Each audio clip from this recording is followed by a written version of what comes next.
Hi guys, hope you are preparing well. So this video is about VRC strategy and let's dive in.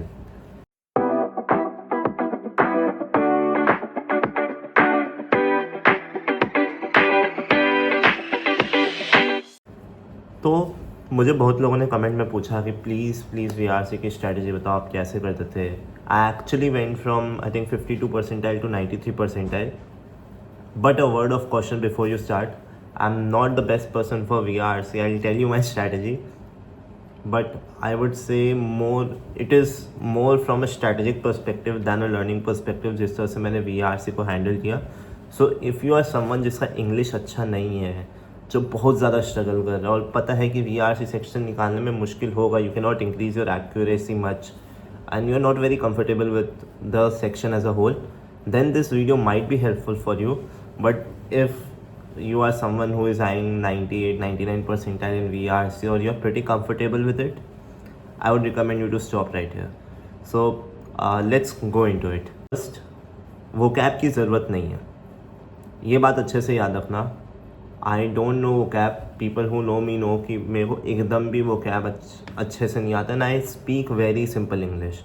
I speak in simple English and convey whatever I want to convey. You will hardly find any big words in my big भी क्या मतलब flowery vocabulary in my sentences. So if you have not done vocab, it is fine.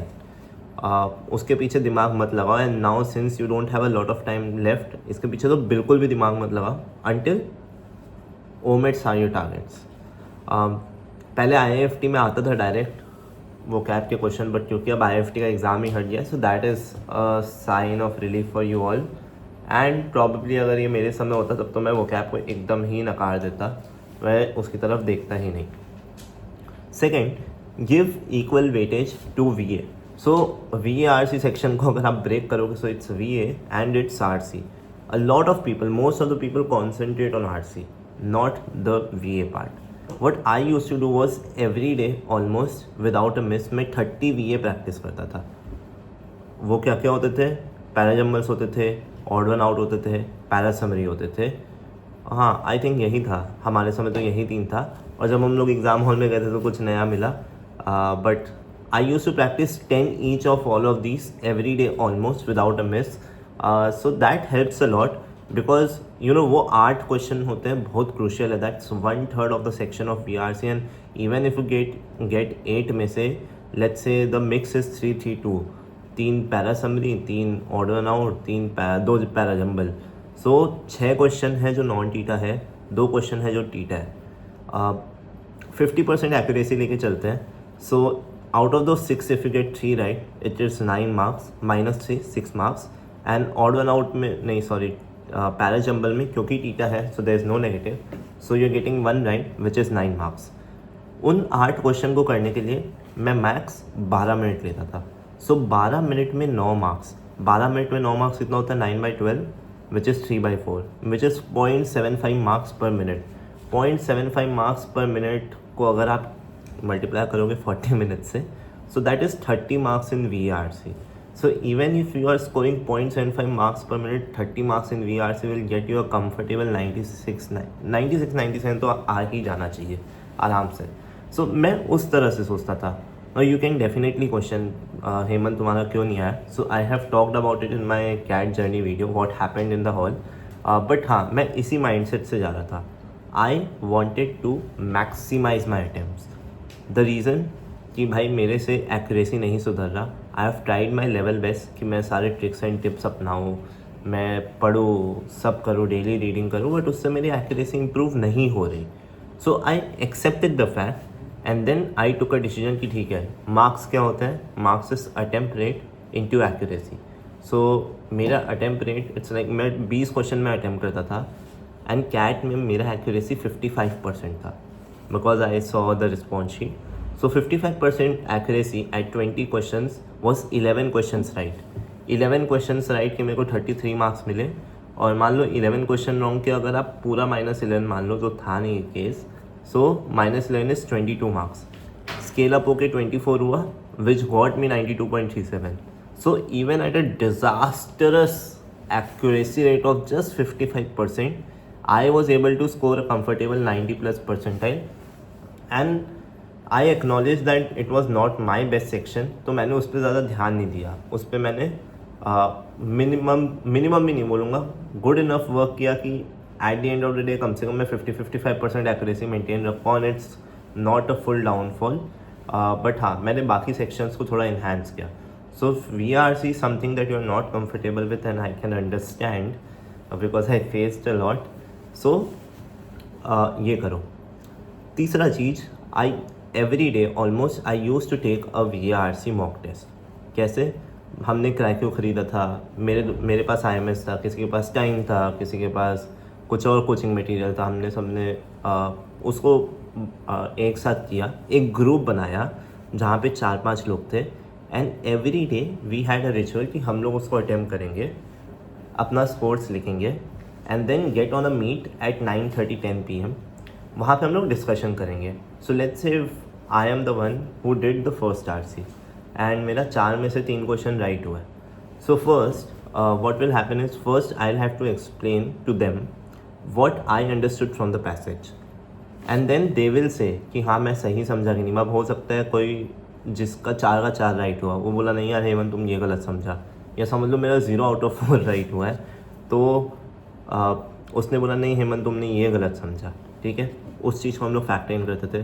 फिर हम लोग का rule होता था, once I have explain the RC and we have discuss that what I understood right, what others understood wrong, तब हम लोग questions में जाते थे.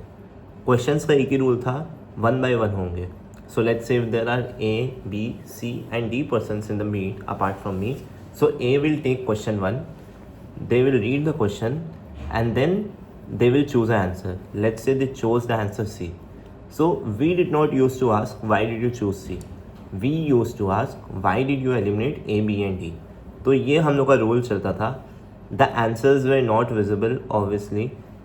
तो अब हम लोग ये सोच के रखे थे कि कोई चेक नहीं करेगा आंसर. अब कोई कर लिया तो वो अलग बात है, दैट्स द पर्सनस ऑनेस्टी. मैं नहीं करता था. सो लेट्स से if I got first question wrong तो मैं उस क्वेश्चन को उठाऊंगा, मैंने B मार्क किया है, सो आई विल टेल कि मैंने A, B और D को कैसे एलिमिनेट किया, A, C और D को. And someone if they find a problem in my logic will point out the problem कि यार ये क्या है, ये कैसा लॉजिक से तुम एलिमिनेट किया, ये सही लॉजिक नहीं है. So through this exercise what happened कि I made a mind of logic where how I can eliminate things, how I can take things up from paragraph and directly use it to eliminate, और what are the gaps in my logic that I am using. तो obviously we were not at all experts in VRC. हम लोग सब students थे and we were doing just our bit because let's accept it कि teachers जब लाते हैं अपना content तो अपने हिसाब से पढ़ा देते हैं. But when we are facing different passages जिस पे हमें teacher का assistance नहीं मिलेगा, and secondly the answers given are very very bad. इस रीज़न से ये एलिमिनेट, इस रीज़न से वो eliminate. So you are relying on other person. Let's in my case I was not the best at RC but there were some people who were good. So I was relying on them, their logic कि हाँ वो मुझे समझा रहे हैं कि मैं क्यों गलत हूँ और मैं उसको यूज़ करूँगा, उससे सीखूँगा. So make a community of 4-5 people where you do this every day. This exercise will put you first in discipline, second accountability, third help you understand what clues you can take up from the passage, and fourth get a student perspective, especially from the ones who are scoring really well, and fifth help you understand how you can eliminate, which is by far the most important thing. Third thing, नहीं third की fourth ठीक है, I am not keeping account कि editorials पढ़े कि नहीं. That is a question lot of people ask कि भाई हेमंत तुम एडिटोरियल्स पढ़ते थे क्या, तुम एऑन पढ़ते थे क्या. सो आई यूज़ टू रीड एऑन वगैरह वेरी लेस, मतलब 1-2 article in a day, and वो भी वही आर्टिकल जो मेरे को इंटरेस्ट करते थे. So I did not put burden on myself कि मेरे को ज़बरदस्ती पढ़ना है. मैं वही आर्टिकल पढ़ता था जो मेरे को पढ़ने में अच्छे लगते थे. क्यों? क्योंकि मेरे को यार एक रीडिंग हैबिट डेवलप करनी है, मेरे को अपने अंदर एक क्यूरियोसिटी डेवलप करना है. अब मेरे को टेक्नोलॉजी समझ नहीं आता लेकिन मैं ज़बरदस्ती भिड़ जाऊँ उससे जाके, और फिर उसमें ऐसे टर्म्स हैं जो मेरे सिर के ऊपर से निकल रहे हैं, then it's natural, very natural for a person to get bored और गेट अवे विद इट. भाई नहीं हो रहा. But if I am reading something that interest में, जैसे साइकोलॉजी कभी कभी इंटरेस्ट करता था मेरे को, हिस्ट्री इंटरेस्ट करता था, तो मैं पढ़ता था उसके बारे में and I use to feel empowered in terms of knowledge कि हाँ चलो मेरे को कुछ नया सीखने मिला, तो मैं रीडिंग भी हो जाता था, मैं बोर भी नहीं होता था। सेकेंड, मैं ज़्यादा हार्ड स्टफ़ नहीं पढ़ता था। अगर मेरे को लगता था कुछ भी बहुत ज़्यादा हार्ड है तो मैं लोकेश सर जो मेरे एजुकेटर थे उनकी सैप टेक्निक प्रैक्टिस करता था उस पर, and I use to get away with it. क्योंकि again I know for a fact कि I can face hard passages in the exam and I need to practice.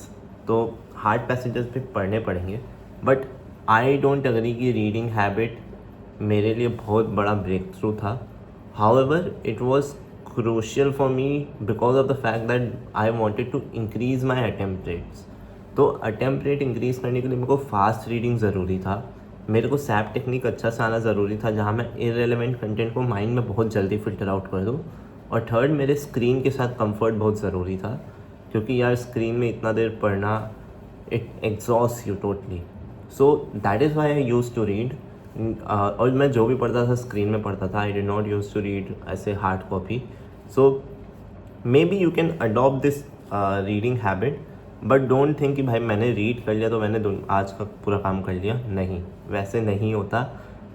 You are doing it just to develop a habit and it's kind of a part of preparation, but it won't be a breakthrough thing.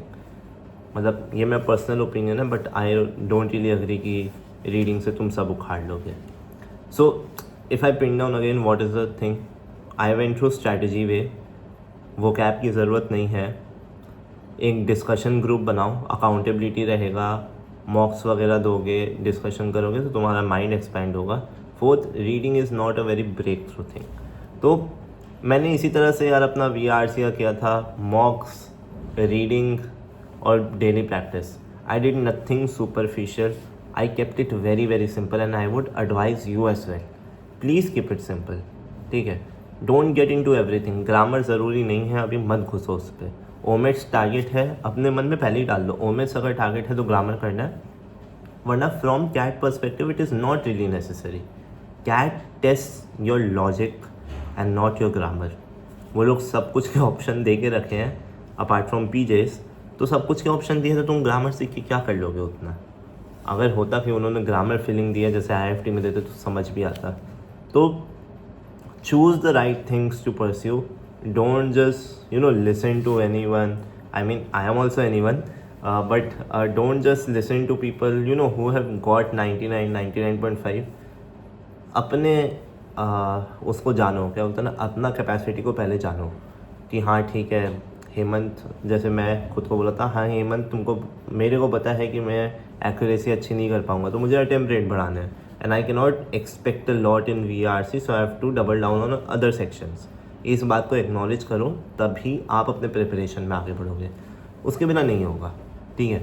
अब one last thing about my strategy जो मैं कर रहा था, how it could have turn positive. Let's say मैंने 20 question attempt किए, ठीक है, एंड मेरी एक्यूरेसी उस दिन बाई एनी चांस 70% हो जाती, which is still considered a bad accuracy if you ask the toppers of VRC। 70% accuracy, 20 questions, which means 14 questions right, gives me 42 marks. 6 questions wrong, मैं सबके माइनस लेके चल रहा हूँ, -6, 42 minus 6, 36 marks। 36 marks any day 99% है, 99 नहीं तो चलो 98% है। तो आप खुद सोचो यार, what are you aiming at? Are you aiming at accuracy? Are you aiming at attempt rate? At the end of the day आपको मार्क्स चाहिए, so you get it by hook और by crook, does not matter. आप English में genius हो और आपका 80% आ रहा है, सो मेरे को क्या फ़ायदा। But if you are someone like me जो इंग्लिश में एकदम बेकार है, फिर भी 90 to 93% ले आ रहा है, which is a respectable score, so I consider my self good in terms of thinking. So think in a better way. I'll soon come up with mock strategy video, how I used to take sectionals, but this is about VRC. I have a video with one of the CAT toppers, VRC toppers, जिसने 3 से 4 बार 99% लाया. It's a 1 hour episode. I wouldn't suggest you to spend so much time, but if that gives you any kind of hope, jump into the video and connect with me on Telegram, there is a group that I have जहाँ मैं doubts address करता हूँ. DM मत करना, I am very active in the group. तो वहाँ पे हम लोग मिलेंगे, बात करेंगे. I am willing to be a part of your journey, and I will try my best to make content that relates with you, that gives you value. However, one suggestion: don't spend a lot of time on videos. Spend more time on practicing. That is more crucial. On that note, thank you so much for listening to me. I'll see you in the next video. Bye bye.